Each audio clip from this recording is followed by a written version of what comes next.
ఒడిశాలోని పూరీ జగన్నాథుని విశ్వప్రసిద్ధ రథయాత్రను ఆదివారం నిర్వహించనున్నారు. ప్రతి సంవత్సరం లాగా కాకుండా ఈ సంవత్సరం రథయాత్రకి ఎంతో ప్రత్యేకత ఉంది. ఆ ప్రత్యేకత ఏమిటో, ఈ పూరీ జగన్నాథుని యొక్క విశేషాలేమిటో ఈ వీడియోలో మనం తెలుసుకుందాం. ప్రపంచంలో మూల విరాట్టును కదిలించే ఏకైక దేవాలయం పూరీ ఆలయాన్ని నిర్మించిన ఇంద్రద్యుమ్న మహారాజు భార్యే గండీచ. పూరీలో రథాల తయారీకి ఎన్ని వృక్షాలను వాడతారో తెలుసా?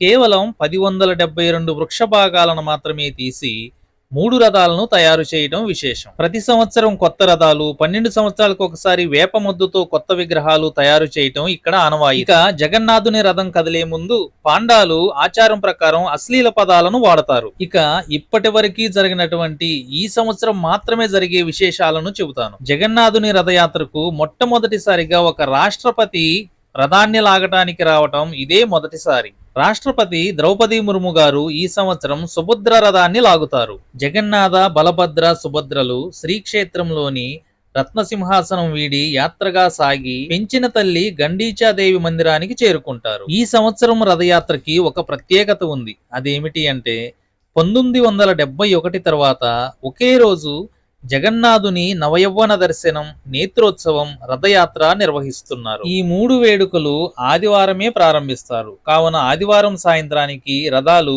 అమ్మవారి ఆలయాన్ని చేరుకోలేవు. స్వామివార్ల రథాలకు ఒక్కొక్క రథానికి ఒక్కొక్క పేరు ఉంటుంది.